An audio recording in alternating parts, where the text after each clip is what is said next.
Isso, então aqui nessa nossa aula a gente vai conhecer o nosso JVM. Então sempre que você vê escrito JVM, é Java Virtual Machine, certo? Então é a nossa máquina virtual Java. Então aqui a gente vai aprender, vamos saber em que momento essa máquina virtual, essa parte do Java, pega o nosso código-fonte que a gente vai escrever até ele se tornar em um software que pode ser usado por alguém em algum computador, celular, dispositivo, alguma coisa assim. Então, aqui eu já tenho um gráfico, ele tem todo o passo a passo desde quando a gente escreve o nosso código em Java. Então, o que a gente escrever, o que a gente digitar mesmo na mão, o programador, ele fica com essa parte aqui. Apenas essa parte aqui é a nossa tarefa de escrever mesmo, sentar na cadeira, passar dias, semanas, meses, anos escrevendo o código Java, tornando ele um software.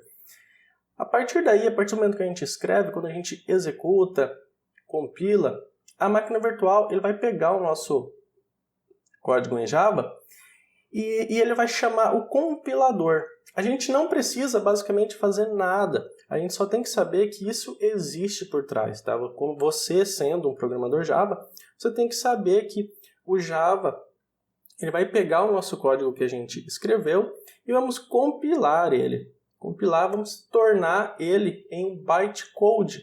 Tá? Esse bytecode ele vai mudar da extensão Java. Os códigos que a gente escreve ficam com a extensão Java.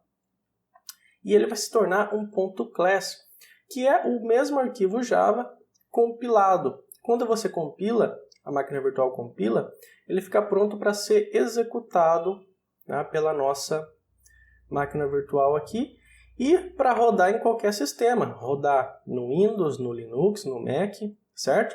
Então, existem dois pontos principais que a gente precisa saber aqui. Ó. O primeiro deles é o nosso código-fonte Java, que é aqui que vai ser todo o nosso trabalho, certo?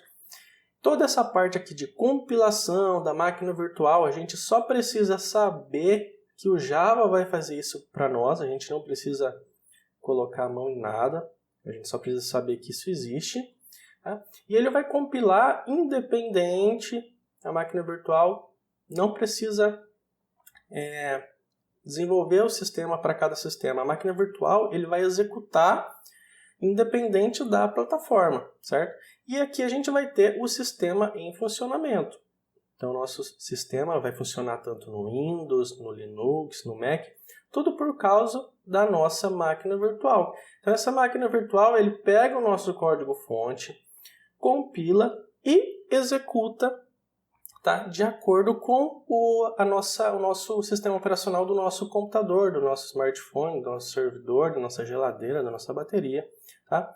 Então, aqui eu tenho uma descrição também mais teórica, tá? E técnica, que é uma parte, uma máquina virtual, ele é também um software, né? Porque essa máquina virtual a gente vai instalar ela no nosso computador.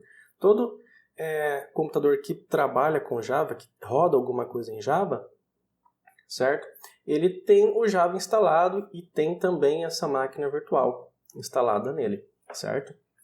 Então, a nossa máquina virtual é um software que ele simula uma máquina física e consegue executar vários programas, gerenciar processos, memória, arquivo. Então, a parte da máquina virtual não é apenas pegar o nosso código-fonte e executar. Ele vai gerenciar todos os processos, rotinas, memória, processamento, descarga e carregamento de memória. Ele faz 1 milhão de coisas, certo? Se você pegar para ler apenas sobre a máquina virtual do Java, vai dar um livro só da máquina virtual Java. Então ele faz muita coisa. A gente só tem que saber, você que está começando no Java, você tem que saber que ela existe, que ela faz bastante coisa por nós, mas a gente não precisa colocar a mão em nada, tá bom? Resumindo, ela constitui de uma plataforma onde ele pega, trabalha de acordo com a memória do computador, processador, recursos. Tá? Então, ele não depende também do hardware, por exemplo. O Mac. O Mac, todo mundo sabe que o notebook Mac, ele tem o próprio hardware, a própria placa-mãe que só funciona no sistema operacional do Mac, que é o iOS. Então ele é amarrado ao software e ao hardware. A máquina virtual do Java não leva em consideração, não tem importância a memória, não tem importância que placa-mãe que é, que notebook que é, que HD que é, que processador que é. Ele não leva isso em consideração, não tem problema. Por causa da nossa máquina virtual, o nosso código Java não precisa saber aonde ele está rodando. Ele apenas vai rodar e vai executar a nossa tarefa. Né? Isso é uma das coisas mais legais do Java. É o que? Escreva uma vez e executa em todo lugar.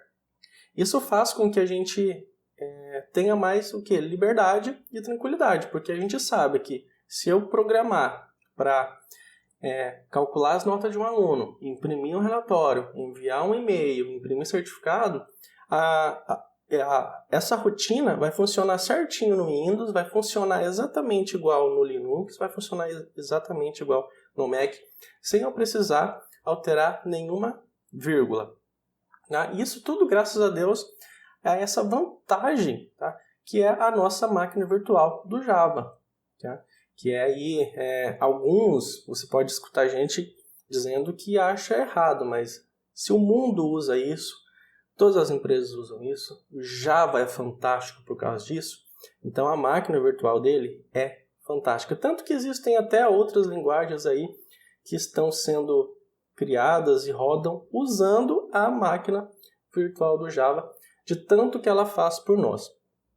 Né? Então, o objetivo dele é o quê? Ele pega, compila o nosso código e ele já carrega na memória, cuida dos processos, cuida dos arquivos, do carga e descarga. E ele cria um ambiente virtual ali que a gente não precisa se importar com o hardware, tela, processador e por aí mais. Basicamente, o trabalho do programador Java é o quê? Escrever o código Java, gerar o arquivo do sistema e colocar em qualquer lugar para o nosso cliente. Tá? Então, essa é a nossa principal vantagem de ter o Java, dessa máquina virtual Java. Tá bom?